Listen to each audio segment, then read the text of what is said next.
BJP రాష్ట్ర అధికార ప్రతినిధి శ్రీ తాడూరి శ్రీనివాస్ మీడియాతో మాట్లాడుతున్నారు.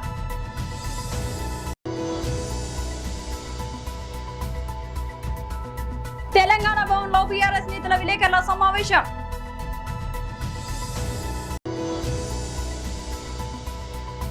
YSRCP state coordinator Sajjala Ramakrishna Reddy press meet.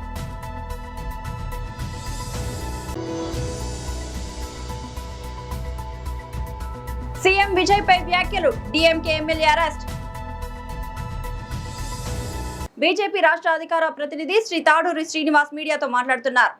Media మిత్రులందరికీ కూడా నా యొక్క నమస్కారాలు.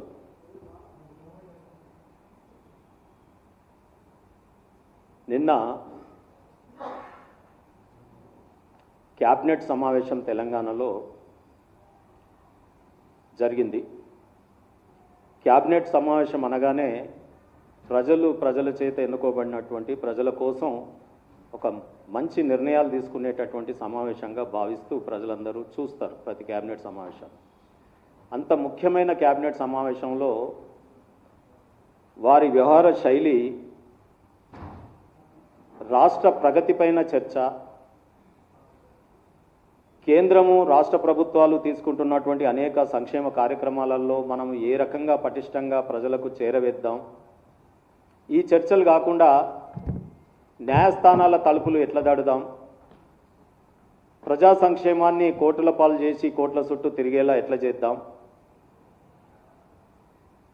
ఆత్మ వంచన చేసుకొని ప్రజల్ని వంచిద్దాం అనే విధంగా నిన్న క్యాబినెట్ సమావేశం జరిగింది.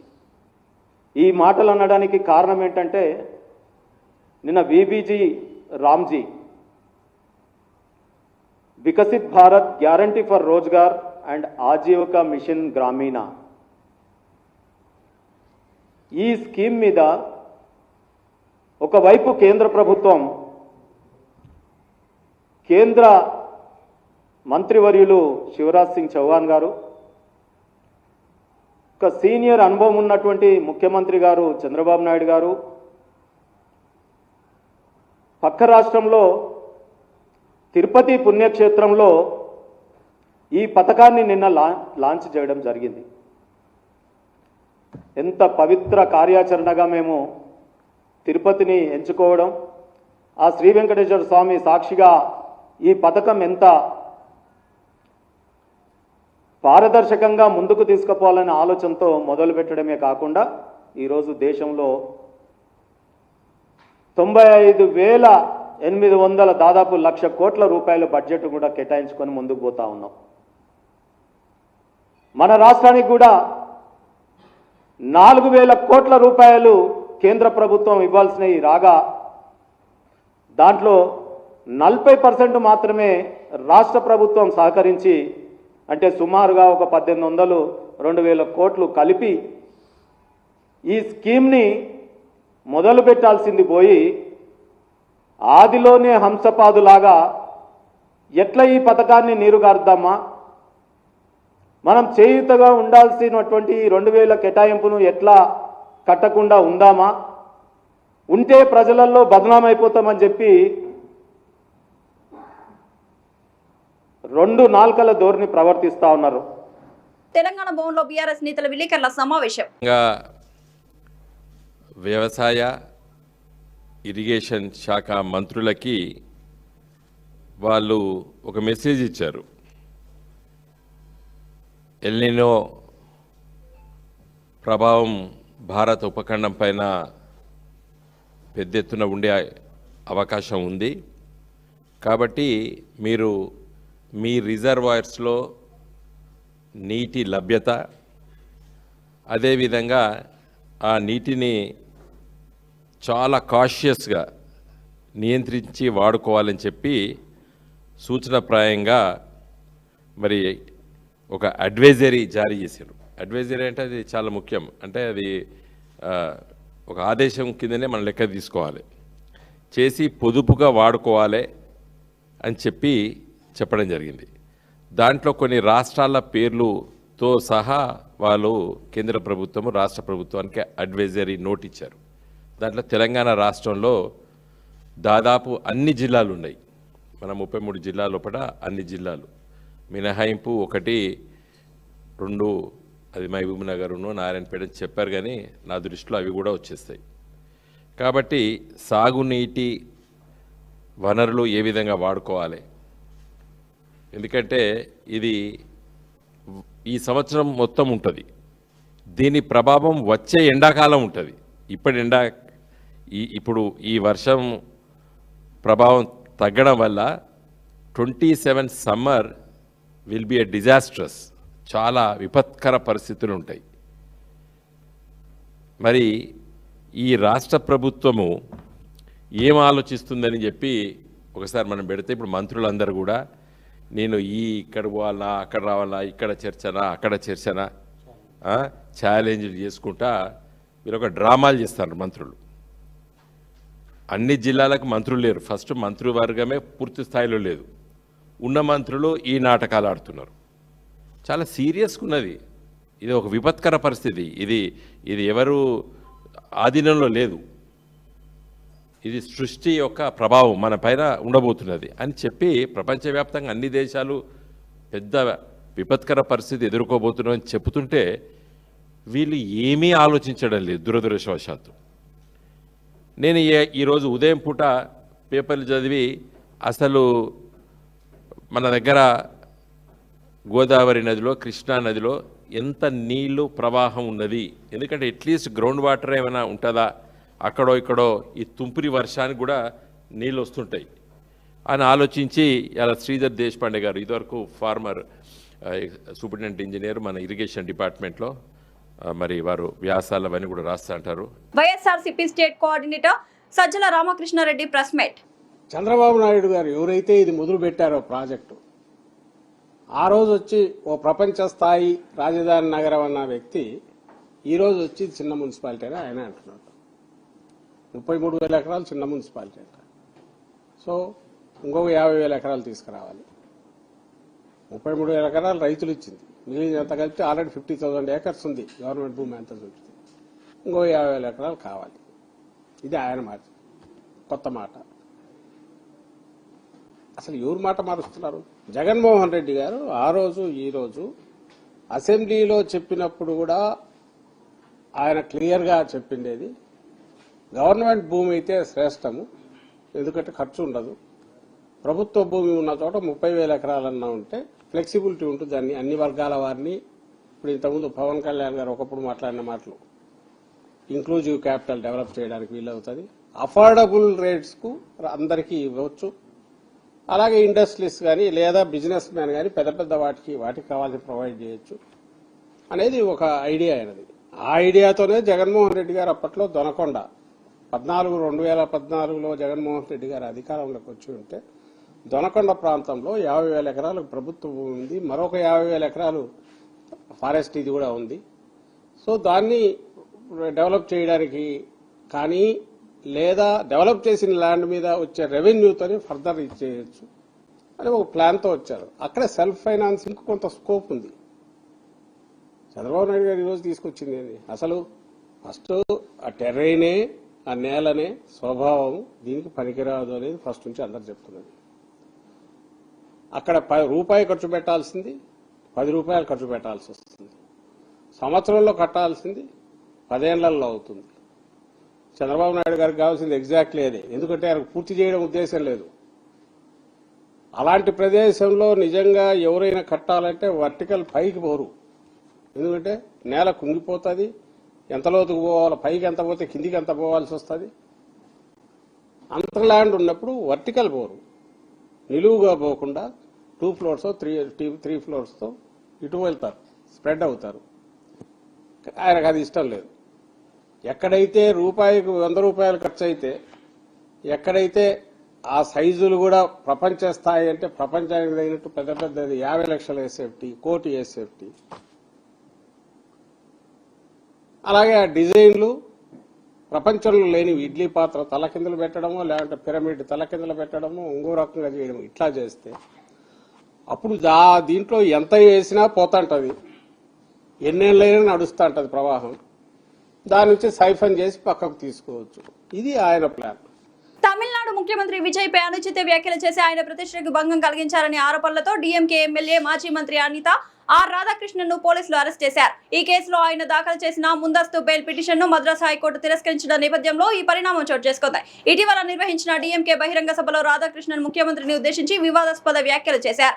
దివంగత కరుణానిధి జయంతి వేడుకల సందర్భంగా ఏర్పాటు చేసిన ఈ సభలో సినీ రంగం నుంచి రాజకీయాల్లోకి వచ్చిన ముఖ్యమంత్రి విజయ్ ను అసెంబ్లీలో ఆయన ప్రవర్తనను ఎగతాళి చేస్తూ రాధాకృష్ణన్ మాట్లాడారు.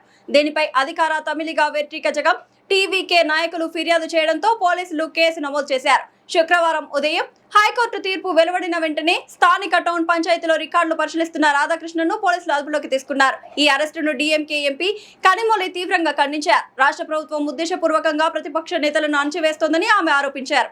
రామచంద్రపురం జనసేన పార్టీ ఇన్ఛార్జ్ పోలిశెట్టి చంద్రశేఖర్ ఆధ్వర్యంలో జనసేన శ్రేణులు Ramachandrapuram police station house officer K నాగేశ్వరరావుకి వినతి పత్రం అందించారు.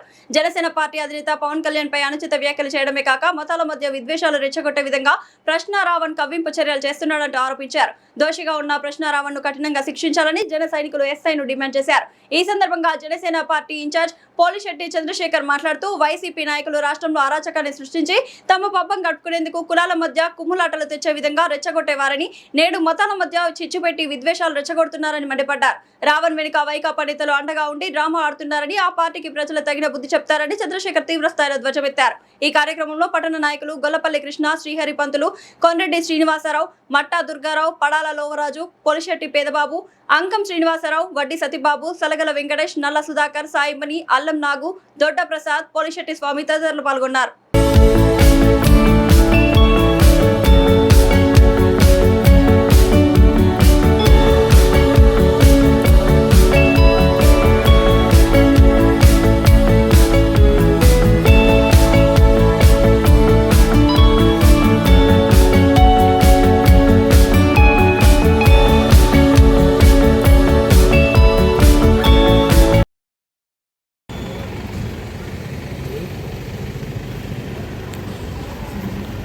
అందరికీ నమస్కారం.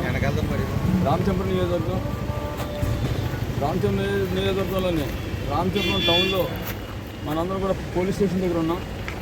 మీ అందరికీ తెలుసు, గతంలో కృష్ణారామన్ చేసిన అనుచిత వ్యాఖ్యల కారణంగా మీ అందరం కూడా జనసేన పార్టీ నుంచి అందరూ కూడా వచ్చి మేము స్టేషన్లో కంప్లైంట్ ఇవ్వడం జరిగింది. అతను చాలా అనుచితమైన వ్యాఖ్యలు, చాలా అసభ్యకరమైన వ్యాఖ్యలు మన పవన్ కళ్యాణ్ గారి మీద, మన రాష్ట్ర అధ్యక్షుడు జనసేన పార్టీ నాయకుడు పవన్ కళ్యాణ్ గారి మీద మాట్లాడటం అనేది నిజంగా చాలా బాధాకరమైన విషయం. దీని మీద ఖచ్చితంగా ఒక చర్య తీసుకోవాలి. మతపరంగా రాష్ట్రంలో మతపరంగా విడదీసి విభేదాలు రెచ్చగొట్టి ఒకరికొకరు తగాదాలు పెట్టి ఒక రాష్ట్రంలో ఎక్కడా కూడా శాంతి ఉండకుండా చేయడం కోసం అని చెప్పేసి ప్రయత్నం చేస్తున్నారు. దీనికి మద్దతుగా పలుకుతున్న వైసీపీ గవర్నమెంట్ చేస్తున్న ప్రయత్నం ఇదంతానే. గతంలో కులాల్లో పోట్లాడు పెట్టి చేయడం అనేది చేశారు. ఇప్పుడు మతాల మీద కూడా తీసుకొచ్చారు.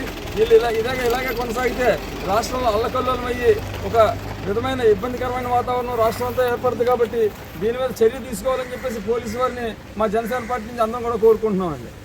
జై జనసేన, జై పవన్ కళ్యాణ్. పవన్ కళ్యాణ్ గారి నాయకత్వం, పవన్ కళ్యాణ్ గారి నాయకత్వం, పవన్ కళ్యాణ్ గారి నాయకత్వం, చంద్రశేఖర్ గారి నాయకత్వం, పోలీసు చంద్రశేఖర్ గారి నాయకత్వం. జై జనసేన, జై జనసేన. పవన్ కళ్యాణ్ గారి నాయకత్వం, పవన్ కళ్యాణ్ గారి నాయకత్వం, పవన్ కళ్యాణ్ గారి నాయకత్వం, పోలీసు చంద్రశేఖర్ గారి నాయకత్వం. అన్నమయ్య జిల్లా ఎస్పీ ధీరజ్ కుడుంబిల్లి ఆదేశాల మేరకు రాయచోటి ఎస్డిపిఓ కృష్ణమోహన్ పర్యవేక్షణలో వాయల్పాడు సీఐ రాఘవరెడ్డి విశ్వసనీయ సమాచారం మేరకు తెల్లవారుజామున 3:30 గుర్రంకొండ మండలం అమలిపల్లి పంచాయతీ శ్రీనివాసపురం గ్రామ పరిధిలో దండుమారమ్మ దేవాలయం సమీపంలో ప్రధాన రహదారి పక్కన సోంపల్లి గోవింద్ వ్యవసాయం భూమిలో గుప్త నిధుల కోసం పేలుడు పదార్థాలను ఉపయోగించి అక్రమంగా భూమిని తవ్వుతున్నారని సమాచారం మేరకు వాయల్పాడు సీఐ రాఘవారెడ్డి వారి సిబ్బందితో కలిసి అక్కడున్న 9 మంది వ్యక్తులు సోంపల్లి గోవింద్ 75 సంవత్సరాలు, షేక్ ముస్తాక్ అహ్మద్ 43, షేక్ మొహమ్మద్ అఫ్సర్ 53, వెంకటశెట్టి సురేంద్ర 45, దాడిరెడ్డి మహేష్ 29, సౌరకుండ్ల వెంకటేష్ 55, బాలగిరి రాము 32, ముని దేవేంద్ర 24, మురాషావాలి 50 మరియు ఒక జేసీబీ ట్రాక్టర్, 4 ద్విచక్ర వాహనాలు, 9 సెల్ ఫోన్లు స్వాధీనం చేసుకుని అరెస్ట్ చేసి కోర్టు రిమాండ్ కు తరలిస్తున్నట్లు రాయచోటి ఎస్డిపిఓ కృష్ణమోహన్ తెలియజేశారు.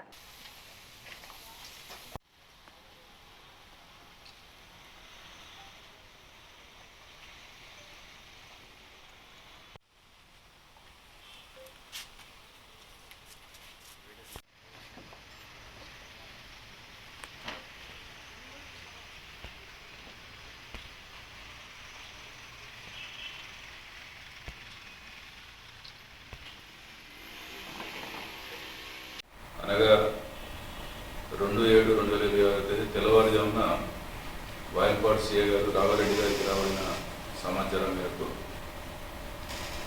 అన్నమయ్య జిల్లా ఎస్పీ గారు శ్రీ ధీరజ్ పుండుమిల్లి ఐపీఎస్ గారి ఆదేశాల మేరకు ఈ గుర్రంకొండ లిమిట్స్లో మన వాయల్పాడు గుర్రంకొండ ప్రధాన రహదారిలో శ్రీనివాసపురం గ్రామ పరిధిలో ఈ గోవిందు అనే ఒక వ్యక్తి అతని వ్యవసాయ పొలంలో పేలుడు పదార్థాలను ఉపయోగించి గుప్త నిధులను వెలికి తీయాలనే ఒక కార్యక్రమంలో ఆయన ఆ విషయం సిఏ గారికి సమాచారం వస్తే ఇమ్మీడియట్గా సిఏ గారు ప్లస్ గుర్రంకొండ సిబ్బంది వాయల్పాడు సిబ్బంది అందరూ కూడా నిన్నటి దినం తెల్లవారుజామున అక్కడికి రషప్ వేసి అక్కడ ఈ గుప్త నిధులు తవ్వుతున్న వాళ్ళని సుమారు ఒక 9 మందిని అదుపులో తీసుకోవడం జరిగింది. వాళ్ళని అదుపులో తీసుకొని విచారించి వాళ్ళు ఈ గుప్త నిధుల తవ్వకాల కోసమే అక్కడ పేలుడు పదార్థాలు ఉపయోగించారని నిర్ధారించుకొని వీళ్ళు గుర్రంకొండ వాసేవులు సోంపల్లి గోవింద్ ఇతని వ్యవసాయ పొలం అతన్ని మరియు ముస్తాక్ అహ్మద్ ఇతను కూడా గుర్రంకొండ వాసేవుడే. తర్వాత ఒక 6 మంది వీళ్ళు తనకల్లు మండలం సత్యసాయి జిల్లా వాళ్ళని, తర్వాత మన నంబుల్పూలకుంట వాళ్ళని ఒక 2 తర్వాత ఇక్కడ ఈ జేసీబీ యొక్క ఏదైతే ఉపయోగించాడో మురాల్ షావలి అని చెప్పి గుర్రంకొండ పట్టణం వీళ్ళు మొత్తం 9 మందిని అదుపులో తీసుకొని వాళ్ళని అరెస్ట్ చేసి వాళ్ళ దగ్గర నుండి ఒక జేసీబీని, ఒక ట్రాక్టర్ని, ఒక ఆటోని, ఒక 4 ద్విచక్ర వాహనాలని వాళ్ళ దగ్గర ఉన్న 9 మొబైల్లను సీజ్ చేయడం జరిగింది. దీంట్లో ఇంకా దర్యాప్తు కొనసాగుతుంది. వీళ్ళకి పేలుడు పదార్థాలు ఏ రకంగా వచ్చినాయి, ఎవరు దీనికి సరఫరా చేశారు, ఇవన్నీ కూడా తదుపరి దర్యాప్తులో తెలుస్తుంది. ఈరోజు మేము వాళ్ళ మీద ఈ డెజర్ట్రో యాక్ట్ ప్లస్ ఒక ఎక్స్పోజ్ సబ్స్టెన్స్ యాక్ట్ కింద కేసు రిజిస్టర్ చేసి ఈరోజు వాళ్ళని రిమాండ్ పంపిస్తా ఉన్నాం. మిగతా ఎవరెవరు ఈ విషయంలో ఈ పేలుడు పదార్థాలు ఎవరు సప్లై చేసినారు ఏవని కూడా తదుపరి దర్యాప్తులో మాకు తెలుస్తుంది. దాని మేరకు వాళ్ళని కూడా చేసి రిమాండ్ చేయడం జరుగుతుంది.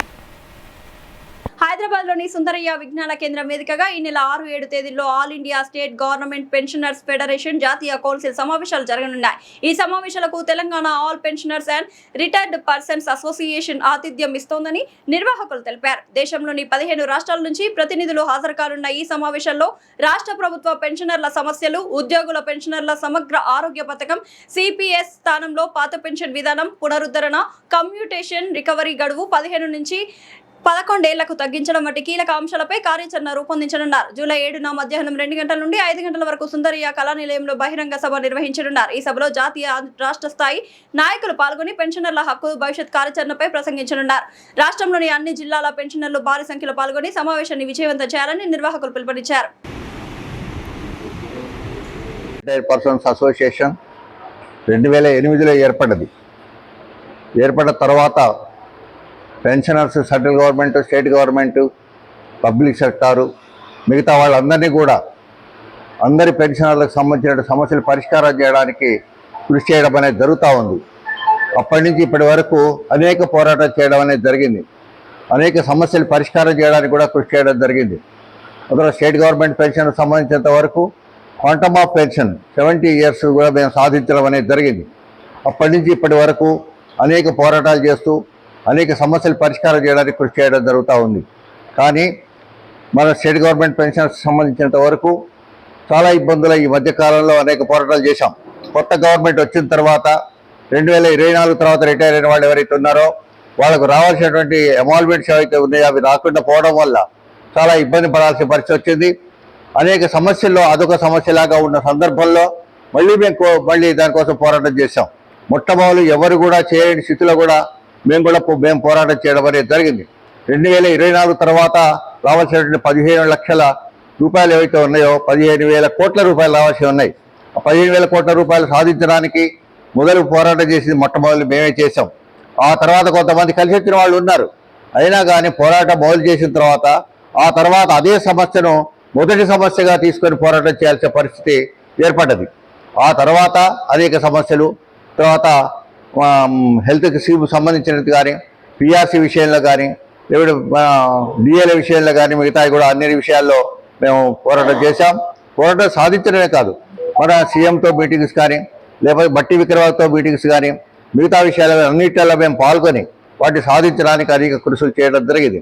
అది ఆ కృషి ఫలితమే ఇవాళ మనకు కనబడేది ఏంటంటే మనం 2024 తర్వాత రిటైర్ వాళ్ళు ఎవరైతే ఉన్నారో వాళ్ళందరికీ కూడా దాదాపు 75% సాల్వ్ కావడం అనేది జరిగింది. ఇంకా 25% రావాల్సింది. అంటే దాదాపు 3,000 కోట్ల రూపాయలు రావాలి. ఇంకా ఆ 3,000 కోట్లను కూడా సాధిస్తే మనం ముందుకు పోయే అవకాశం ఉంటుందని స్పష్టంగా చెప్పడం జరిగింది. అదే కాకుండా ప్రభుత్వం ఈ మధ్యకాలంలో ఒక హెల్త్ స్కీమ్ కూడా తీసుకురావడం జరిగింది. బులెటిన్ ముగించే ముందు హెడ్లైన్స్ మరోసారి. ఇది బీజేపీ రాష్ట్ర అధికార ప్రతినిధి శ్రీ తాడూరి శ్రీనివాస్ మీడియాతో మాట్లాడుతున్నారు.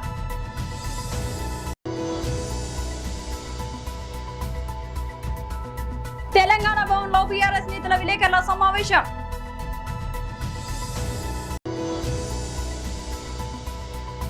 YSRCP state coordinator Sajjala Ramakrishna Reddy press meet.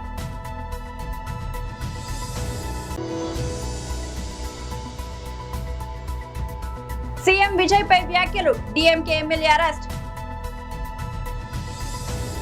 Bulletin update మరొక బులెటిన్లో మళ్ళీ కలుద్దాం. అంతవరకు సెలవు.